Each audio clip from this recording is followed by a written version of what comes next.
let's do mukbang. At may isi-share ako sa inyo guys.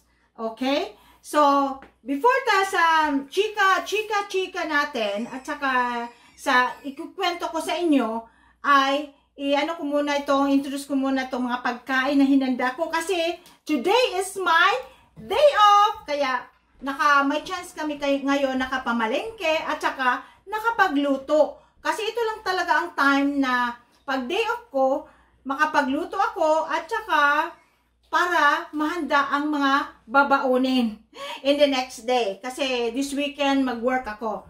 Okay, so una, ito meron tayo ditong, meron akong longganisa dito. Ayan, natira kanina. And then, gumawa ako ng vegetable ukoy. Ayan, vegetable ukoy. Dito sa part na to, ang vegetable ukoy lang. At tapos on that part, nilagyan ko ng shrimp. Ay guys, ang sarap. Okay, and then, meron ako ditong humbang Bisaya. Yan. And then, ito talaga yung humba talaga sa Bisaya. Okay, and then meron din ako ditong pritong salmon as usual pag makapamalengke. Talagang ito yung pinaka-favorite namin. Meron din ako ditong mackerel na paksiw. Ayan, pinaksiw ko. And then, meron ako ditong caldereta, pork caldereta. And then, meron akong tinulang pampano. Ayan, sabaw ka lang, may sabaw. At of course, meron tayo ditong rice. At saka, tayo mga Pinoy, hindi pwedeng walang dessert, di ba? Ayan, ito yung Valentine's Red Velvet Cake. Guys, na-release na ang video na to. Kaya kung hindi pa nakapagpanood, kung hindi pa niyo nakita ang vlog na ito, so check it out sa Mama Quatang's channel. At saka of course, meron ako ditong cantaloupe na fruit. At saka meron tayo ditong, may natira kaming, leche flan. Ayan. So yan, uubusin na natin yan. So ngayon, sabayan ninyo ako kumain kasi yun nga, walang gustong sumabay sa akin. Busy ang mga tao, kaya ako na lang ang magmumukbang ngayon. Mamaya na lang daw sila kakain. Actually, namimiss ko si Yani, yung anak ko, kasi ongoing yung nila, world tour. Kaya, yun, namiss ko talaga siya pagdating sa mukbang. Kasi usually siya yung partner ko sa pagmumukbang. Okay? So, before tayo...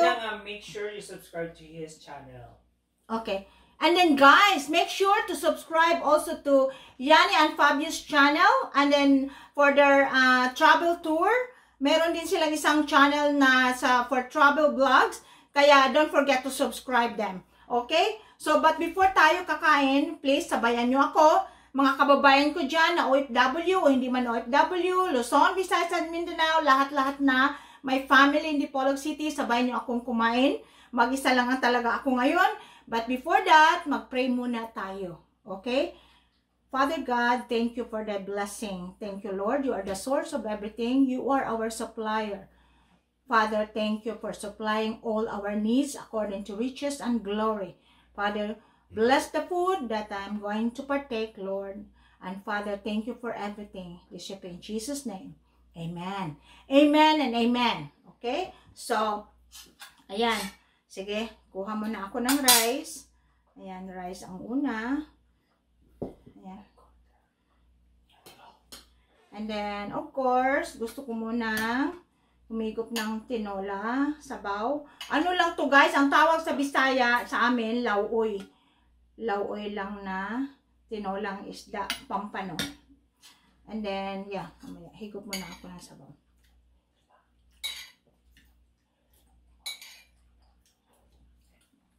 Wow. Sarap. Nilagyan ko kasi ng sili so medyo maanghang. Ayan, ang caldereta. Pork caldereta. Naku. Talagang pinakuluan ng masyado. Kaya ang lambot.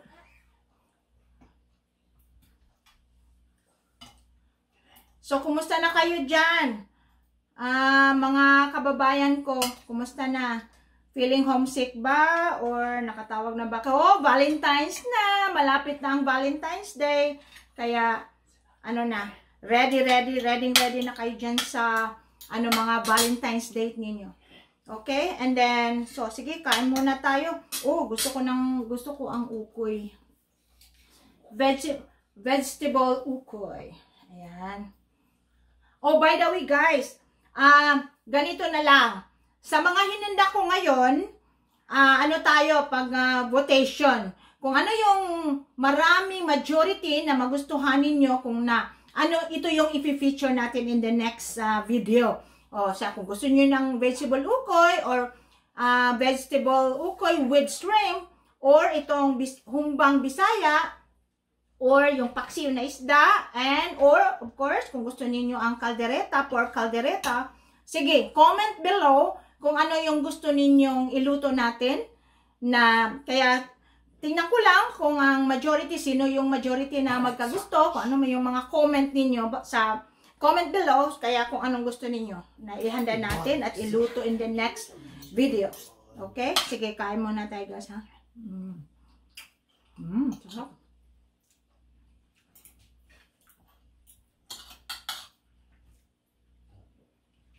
Sarap.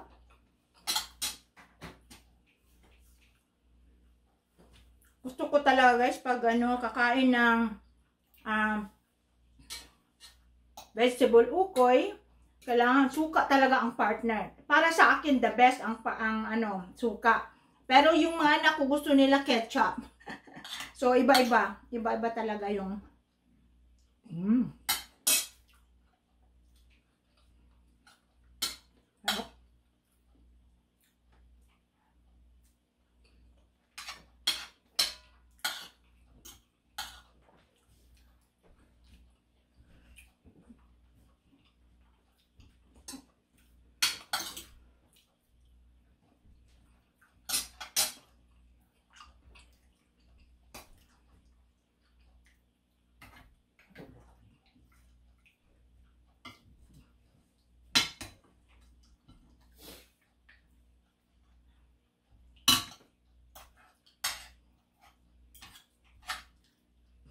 oh, ayaw nyo ba talagang kumain, Jo?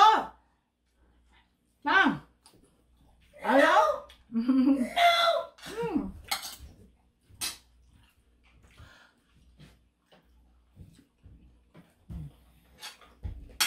Kaunta ko. Masarap. Sarap. Kaya comment below kung anong gusto ninyong iluto natin para meron akong idea in the next na gagawin namin na filming sa video.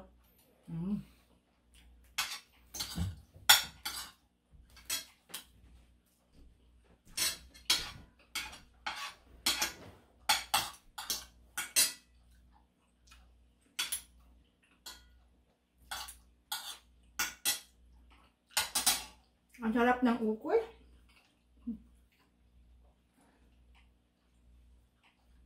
Ayan. Pag naka-day off talaga guys, gusto ko talagang mamalengke kami ni Papa Q at saka magluto para in the next day na may babaunin. Maraming baon.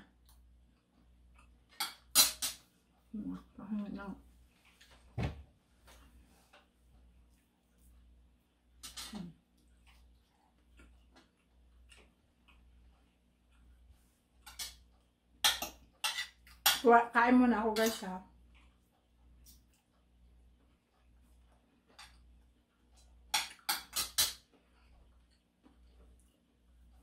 By the way, itong humba, Bisaya, nilagyan ko ng black beans at saka nilagyan ko ng dried mushrooms.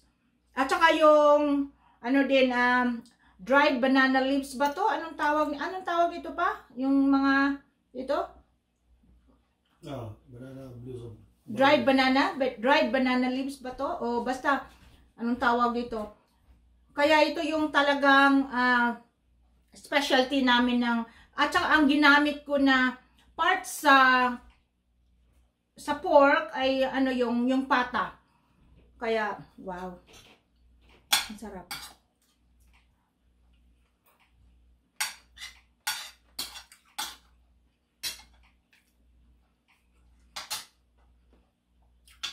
Sarap.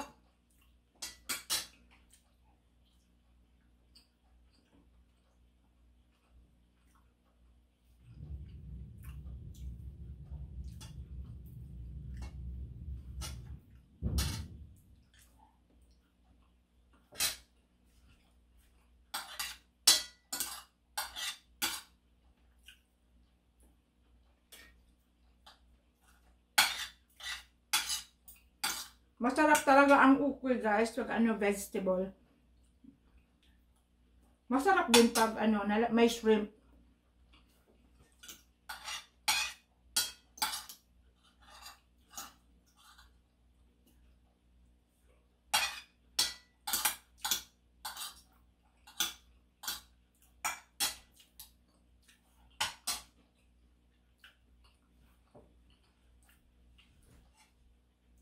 Okay guys, as sinabi ko earlier na may i-share at saka ikwento ako sa inyo ay it's about na sa kababayan natin na si Marcelito Pumoy. At saka alam niyo last year meron silang concert tour dito sa Canada. At saka meron kaming we're given a chance na makapanood sa concert na yon kasama ni kababayan natin na si Marcelito Pumoy, si Jobet Baldovino, at saka yung mga kasamahan nila na mga sa team. Oh my God, OMG!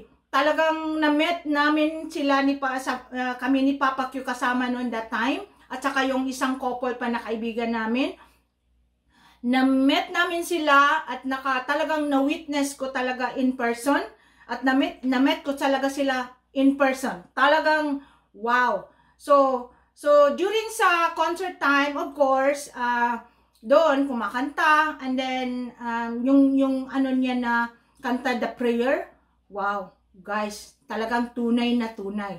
Alam niyo nang after sa performances nila ni Marcelito Pumoy at saka ni Jobet Baldovino ay we're given the chance na makapag-picture sa kanila, ganyan, tapos makapag-chika-chika, ganyan. So nang nilapitan namin si Marcelito Pumoy, oh my, very humble, very simple lang, simple na pagkatao, and then very friendly din siya, and then talagang tunay, true, and then yun, talagang walang mga hidden talagang very simple, very humble, friendly. Kaya parang hindi siya namimili ng tao na lumalapit sa kanya kasi ang dami, di ba? Concert kasi yun, so talagang marami. So but we're given the chance kasi parang naka-line up yung gustong magpa-picture at saka gustong mag-meet and greet sa kanila, kaya so I'm so happy na that was a very unforgettable experience namin ni Papa Q. Kaya talagang hanggang ngayon, kaya napanood ko siya sa mga performance niya sa America's Got Talent. Wow, talagang wow. So talagang I'm so proud. Iyan lang talaga yung parang na I'm so proud, and then I'm so happy na meron akong memories na nakapag-meet and greet sa kanya together with Jobet Baldovino, na very humble din, and simple, talagang down to earth. Talagang hindi pwede mong malapitan anytime. So, pero kasi sikat sila, kaya talagang pumipila talaga kami during that time. So, and speaking of boses, OMG, talagang masasabi ko lang, very talented, gifted, more than pa sa mga, wow, exemplary talaga, very excellent. Talaga yung boses, talaga yung performance. Kaya parang magtataka ka lang, saan ba galing yung boses babae? Na Celine Dion, wow! Talagang, kung hindi mo lang siya titingnan, makikinig ka lang sa kanya, na talagang parang dalawa talagang tao kumanta. Pero hindi. Totoo at tunay talaga na very talented na pag-shift ng boses niya, pagkanta, wow, ang pitch, lahat-lahat na nakapackage na sa kanya. So during that time, may mga sa meet and greet namin sa kanya together with Jobet Baldovino and the rest of the crew and then the staff sa tour na yon. Wow, binigyan talaga kaming chance. Kaya ipapakita ko sa inyo yung mga pictures ko namin ni Papa Q together with Marcelito Pumoy and Jobet Baldovino and the rest. Kaya, so, guys, I'm very talented. I'm so proud sa babae natin na Kung may chance man siya na mapanood niya ang vlog na to, talagang I'm so proud. That was a very unforgettable experience and memories namin ni Papa Q sa inyo ni Marcelito Pumoy at Jobet Baldovino. Give us strength so we'll be saved.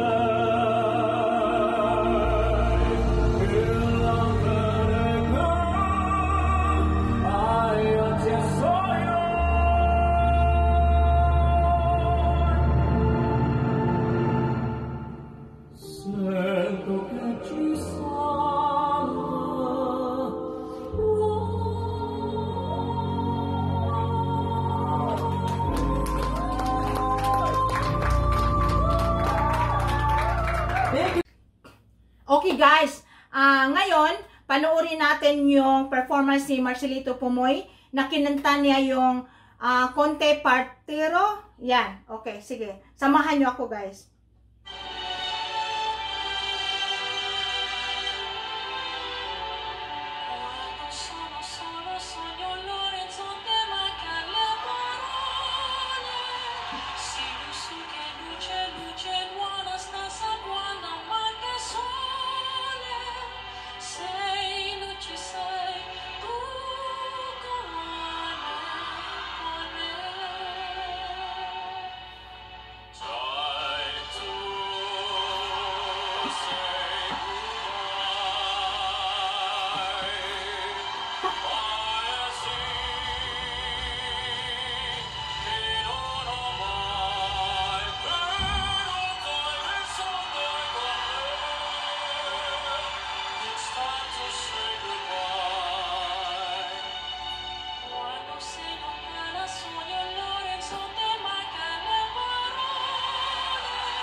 Guys, ang boses na yan talagang very perfect at saka wow. Believe din ako sa asawa ni Marcelito Pumoy. All out yung support. Andun siya talagang since from the start kapag niya join niya sa America's Got Talent. Wow. I really appreciate that. Talagang andun siya nagsusupport. Of course naman sa lahat ng mga wifey dyan o sa mga husband, of course, gano'n naman din ang gagawin natin, di ba? So, ayan, yung boses niya, talaga, na-witness ko talaga yan, guys, during sa concert tour nila. Talagang yan ang tunay na tunay. Talagang ikaw na masyak ka talaga kung saan galing yung boses babae. Talagang, wow, speechless. O, sige, patuloy natin.